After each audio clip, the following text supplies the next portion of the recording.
¿Qué tal, hermanos? ¿Cómo están? Dios les bendiga. Bienvenidos a este programa de Real Jesus. Queremos platicar, ¿verdad?, acerca de la palabra. Siempre en Real Jesus queremos hablar, aunque la palabra es profunda, ¿verdad?, y tiene muchos misterios, tratar de dejar un mensaje claro y poder establecer un punto de partida para un cambio de vida y un cambio de acciones. Yo creo que eso es esa es la clave del cristiano, ¿verdad? Que vaya cambiando y evolucionando en todo momento, ¿verdad? Recuerdo, por ejemplo, el tabernáculo, cómo era desbaratado a la hora de movilizarse. Entonces, es importante tener como esa facultad en cada uno de nosotros, que podamos, bueno, estamos bien, hemos estado bien, quizás este año lo cerramos bien, pero ¿qué va a traer este 2020? Sería calidad de una vez pensarlo. ¿Qué va a traer este próximo mes, esta próxima semana? Y seguir avanzando. Y quiero platicar un poquito. Hemos estado en este mes de octubre y noviembre y todos estos meses hemos estado platicando un poquito de la gracia aquí con los jóvenes y pues la gracia la queremos entender. Yo quiero hablar del calzado de la gracia o calzados de gracia, porque hay un verso que me llamaba mucho la atención acerca de la ley del levirato, ¿verdad? Y en Deuteronomio 28:7 habla de esto y dice: si el cuñado no quiere casarse con la viuda, ella presentará su queja ante las autoridades, las cuales llamarán al cuñado y hablarán con él, pues tal vez para convencerlo. Pero si a pesar de toda la plática el cuñado decide no aceptar el consejo, entonces dice, delante de las autoridades ella le quitará un zapato a su cuñado, le escupirá en la cara y dirá: miren, esto merece quien no quiere darle descendencia a su hermano. A partir de este momento, la familia del cuñado será conocido en Israel como la familia del descalzo. Entonces yo veo que el descalzo en la Biblia pues tipifica muchas cosas. Tipifica esclavitud, tipifica incluso falta de compromiso, falta de fidelidad. Y pues en este caso el hombre no fue lo suficientemente valiente quizás para ayudar a la familia a morir, ¿verdad?, sin un legado, y evitar que muriera sin un legado. Habíamos estado platicando de herencia hace un par de días, y también el redimir pues le daba la oportunidad de que su nombre no fuera olvidado, que su nombre no fuera borrado de Israel, sino que le daba una continuidad a su línea genealógica, a su sangre. Pero pues al final las razones por las que no se redime, estudiaba un poquito y se hablaba que no se redimía porque quizás estaba en bancarrota. Recordemos que en el momento del levirato no solamente era cumplir con este mandato, sino también comprar las tierras. Y en el momento que no había suficiente fondo para comprar las tierras, pues tampoco se podía. Y también había algún momento daño de heredad, es decir, que se pensaba en los hijos legítimos y decía, bueno, yo no quiero compartir pues la herencia con los hijos de la viuda, ¿verdad? Entonces de ahí pues se toma esto. Pero lo que quiero centrarme es el estado del descalzo, cómo alguien se establece como descalzo en la palabra, cómo muchas personas en figura espiritual estamos descalzos, ¿verdad? Por no darle una continuidad a nuestro legado.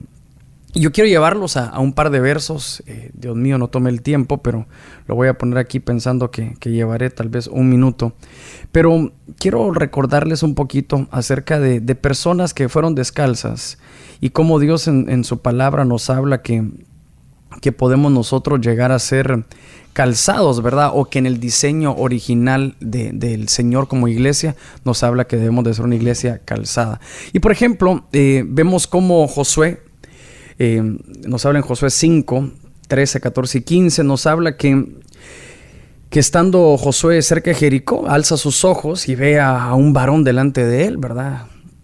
Y dice que lo ve con su espada desenvainada en su mano y él pregunta algo que me sorprende mucho, ¿verdad? ¿Eres de los nuestros o de nuestros enemigos? Y entonces dice que este príncipe del ejército de Jehová le dice: he venido ahora. Entonces José, postrándose sobre su rostro en tierra, le adoró y le dice, ¿qué dice mi señor a su siervo? Y este príncipe de los ejércitos de Jehová, este gigante de guerra, ¿verdad?, que tipifica el Señor de nuestro lado, le dice: quita el calzado de tus pies porque el lugar donde estás es santo. Y Josué pues lo hizo de esa manera. Pero ¿Por qué se descalza Josué? ¿O por qué puede tipificar el descalzar aquí? Y es cuando nos encontramos en un momento en nuestras vidas donde hay gigantes que se levantan en contra de nosotros. No lo miremos quizás en algo tan espiritual como conflictos de nuestra vida diaria, ¿verdad? Momentos difíciles en nuestra economía, en nuestra familia, con nuestros hijos, enfermedad, etcétera. Momentos y situaciones difíciles que podemos enfrentar. Pero Josué, en el momento de dudar, ¿verdad? Que esa duda, ese temor del cómo va a estar mañana, esa incertidumbre, ¿verdad? Yo creo que ya lo he expuesto aquí, pero lo contrario de la palabra bendición es incertidumbre. La palabra bendición en el original nos habla de seguridad. Pero cuando vemos que Josué, alguien llamado a conquistar, llamado a poseer la tierra, duda también, este príncipe de los ejércitos de Jehová lo descalza, porque dudaba que si el hombre de guerra que se había levantado estaba de su lado o era el enemigo. Qué tremendo cómo podemos ver en la Biblia que por ejemplo en David y Goliat, que se toma la Biblia un espacio y varios renglones de la palabra para poder describir aquel escudero que acompañaba a Goliat. Y del otro lado, pues se describe a David, ¿verdad? Cómo llegó y dice que era hermoso y cómo es menospreciado por el gigante. Pero me llama mucho la atención que si nosotros vemos detenidamente y quizás con ojos espirituales, vamos a ver dos escuderos y dos gigantes. Esto es de las cosas que más me gustan de estos versos. Porque de un lado del enemigo vemos a Goliat, que atemoriza, que te hace dudar. Dice que todo el pueblo, inclusive el rey, dudaba de lo que podía pasar. Estaban todos atemorizados. Y del otro lado de este lado de las tinieblas era Goliat con su escudero. Y del otro lado estaba David. Y David, viéndolo con ojos terrenales, estaba solo, pero si lo vemos obviamente en una de las frases que da David, dice, este incircunciso que se levanta contra el Dios de los ejércitos de Jehová, o se levanta contra el ejército de Jehová, es decir, que él sabía que un gigante le acompañaba. ¡Qué tremendo! Que él sabía que un gigante le acompañaba. Entonces es decir que si podemos describir los dos bandos, estaba Goliat y su escudero, y el Señor y su escudero también, llamado David. Qué tremendo que cuando por ejemplo nos enfrentamos a algo, tenemos que saber que no nos enfrentamos solos. Ya no sé qué podemos estar pasando, pues, pero sé que no nos puede descalzar el enemigo y ponernos a dudar. Sé que no nos pueden descalzar y entrar en una duda, que aquello que estamos enfrentando es tremendo algo, porque el pueblo de Israel lo único que tenía su vista era en las amenazas del gigante, sin pensar o sin recordar que había un gigante guerrero que quizás solo uno solo lo miraba, que era David. Había un solo escudero, ¿verdad? Porque el escudero es el que finaliza todo. Incluso el escudero corta la cabeza, habla la palabra, y es exactamente lo que hace David. Y me gusta mucho porque le dice, yo vengo en nombre de los ejércitos, del Dios de los ejércitos. Es decir, él sabía que no venía solo. Tremendo, por ejemplo, cuando hablamos de los cuervos, de la duda. Miren, tremendo, porque en Proverbios 30:17 nos habla que los cuervos sacan los ojos. Dice, el que desobedece y desprecia a sus padres, bien merece que los cuervos le saquen los ojos. Es decir, que aquí hay un ataque de cuervos, si ustedes quieren verlo en figura. Porque el ataque del cuervo es que te quita tu visión, dejas de ver claro y te empezás a sentir solo, te empezás a sentir con duda. Hay un ataque que es figurado en los cuervos, y este ataque daña nuestra visión, daña aquello que pensamos, daña nuestra esperanza, daña nuestra fe, y empezamos a dudar. Y lo terrible es que empezamos a dudar y estamos pues llenos de temor desde que salimos de nuestra casa. Quizás porque leemos más medios de comunicación y los diferentes pues medios informativos que la misma palabra del Señor. que es nuestro medio no solamente informativo, sino que diría nuestro pastor formativo.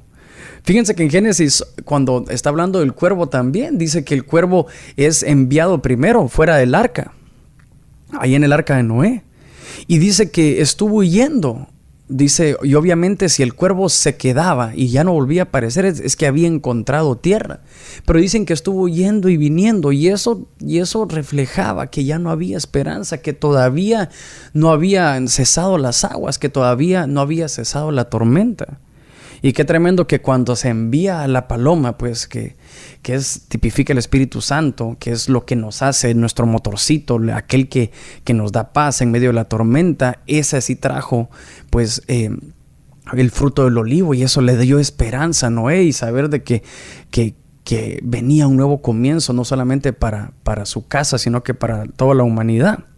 Entonces, una de las cosas que yo quiero dejar claro en estos versos es que el enemigo nos puede descalzar, quitándonos nuestra visión, pensando que no nos daba esperanza, pensando que ya no había esperanza. Nos puede descalzar cuando dudamos que aquello que se levanta es más grande de lo que se ha levantado con nosotros y de lo que nos acompaña, que es nuestro Señor.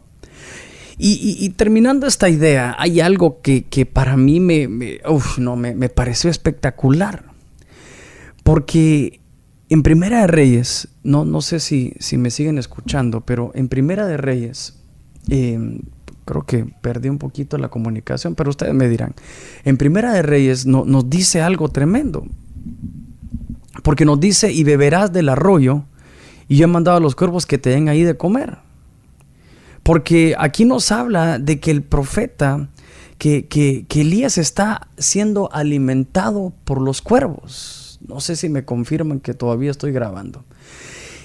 Es tremendo que para aquellos, el profeta habla, el profeta pues nos enseña que es alguien que sabe escuchar la voz de Dios.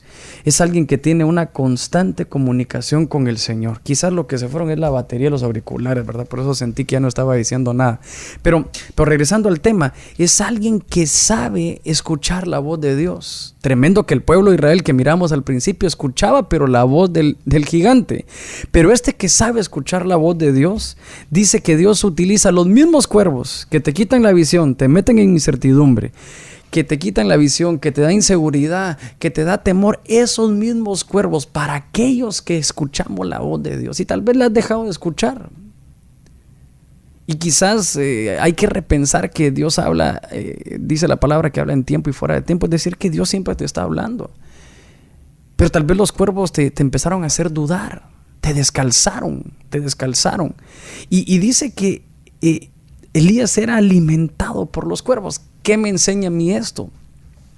Que ante los problemas y ante las dificultades, a mí me gusta pensar así. Me gusta pensar que los ataques alimentan, me dan gasolina para decir, Dios mío, qué grande puede ser mi propósito, porque hay tanto ataque para mi vida. ¿Qué es lo que el enemigo puede pensar que sabe que yo no sé? ¿Cómo me ha querido botar? Y uno empieza a hacer un recuento de todo lo que uno ha pasado y dice, Dios santo, creo yo que tengo un propósito grande. Y tal vez nos habían descalzado, nos habían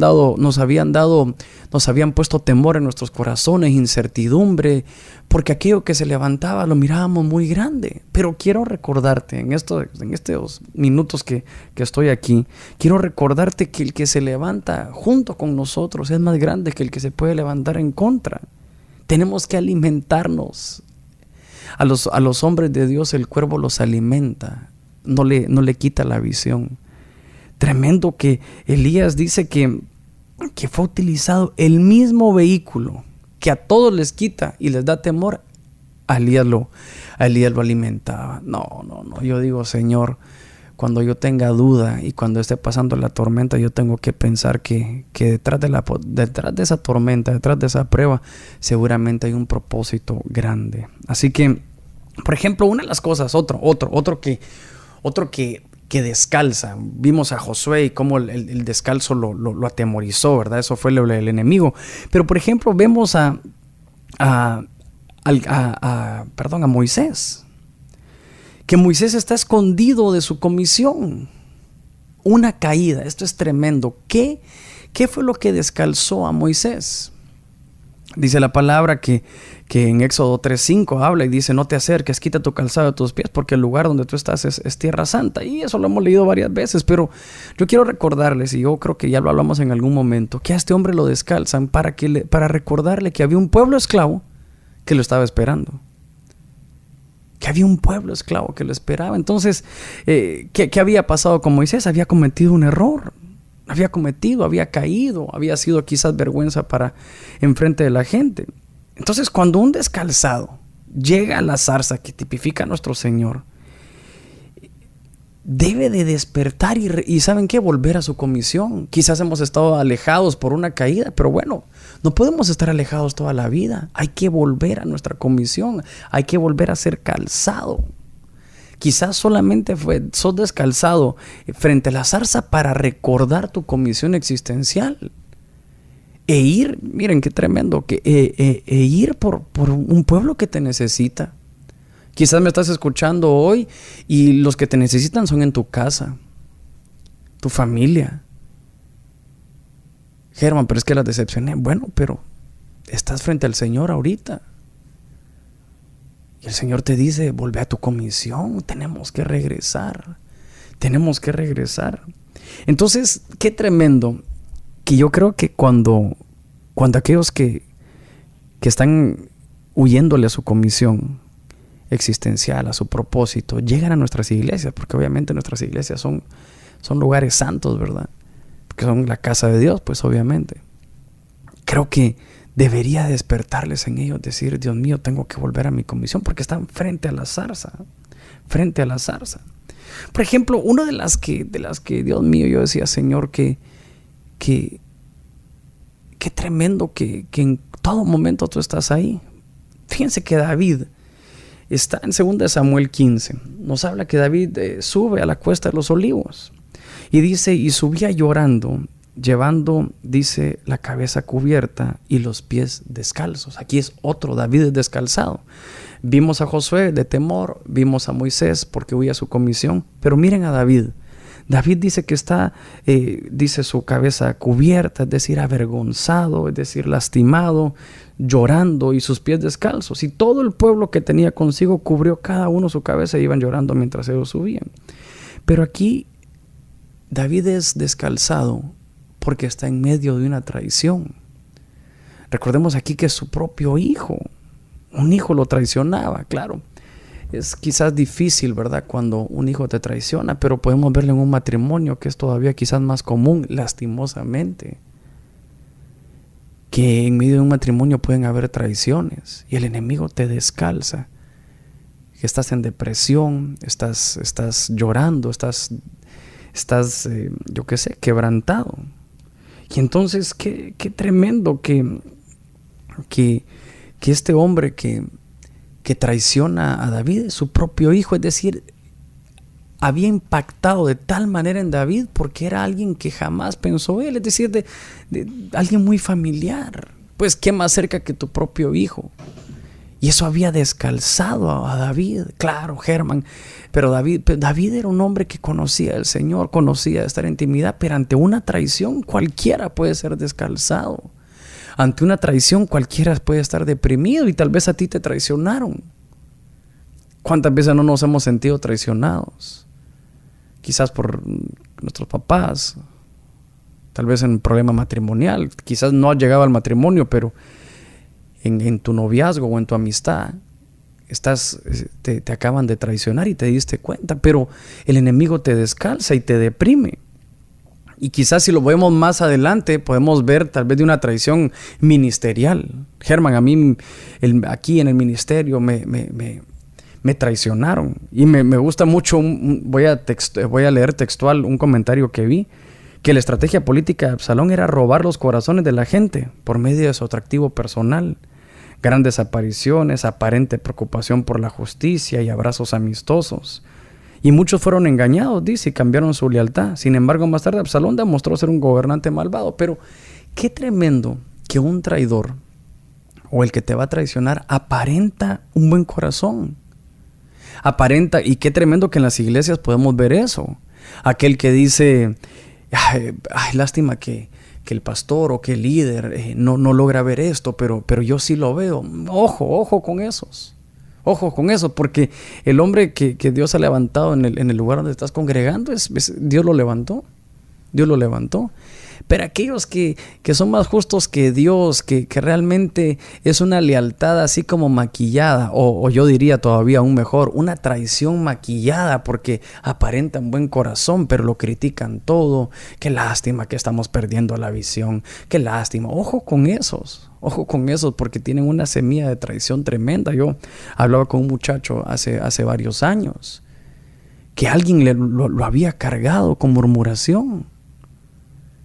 Y quizás algo que no había en su corazón, ya lo tiene él en su corazón, y algo que nunca, con lo que nunca tuvo problema, ahora ya tiene problema, pero es porque alguien con una semilla de traición, maquillada en justicia, maquillada en esto, murmuró y él prestó sus oídos, y de ahí para adelante, ahora el amargado es él. Tremendo cómo los que traicionan tienen una estrategia muy política.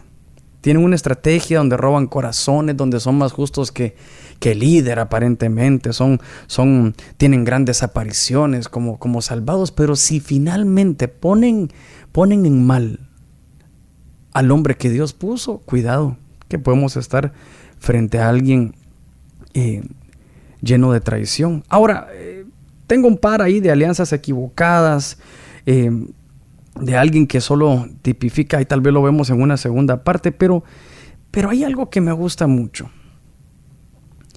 Es que el proceso que Dios quiere para nosotros. Recordemos, una de las cosas que el Señor Jesús hace es que lava los pies a sus discípulos. Es decir, tenemos que lavar nuestros pies, lavar nuestra conciencia, lavar nuestro corazón.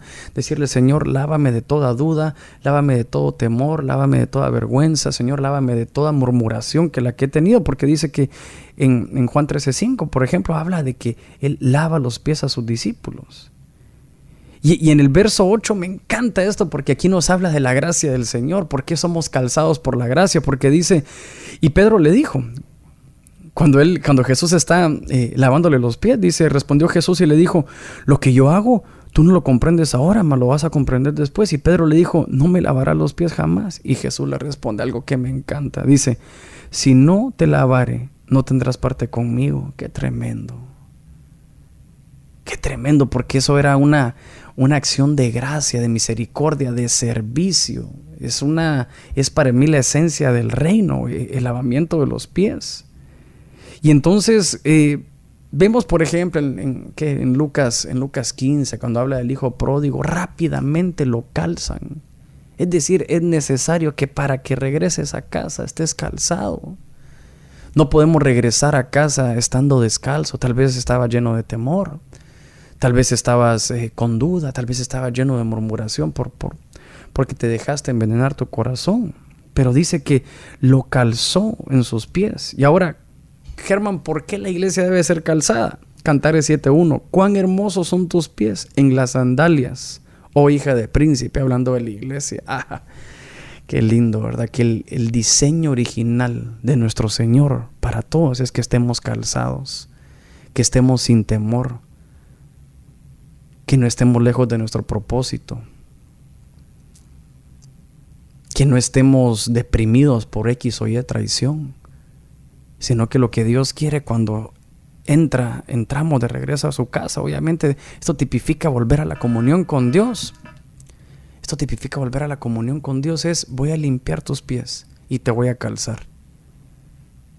Vas a dejar de tener temor, vas a dejar de huir a tu comisión, vas a dejar de estar deprimido, te voy a calzar.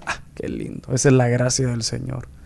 Sí, pero caí. Sí, Germán, pero dudé. Sí, pero me sentí traicionado. Sí, Germán, pero estoy deprimido. Sí, Germán, pero tengo pensamientos de muerte. Él lava tus pies y te calza. Esa es la gracia de nuestro Señor. Bueno, para mí esto es algo hermoso que nos deja la palabra, ¿verdad? Porque nos habla de su amor.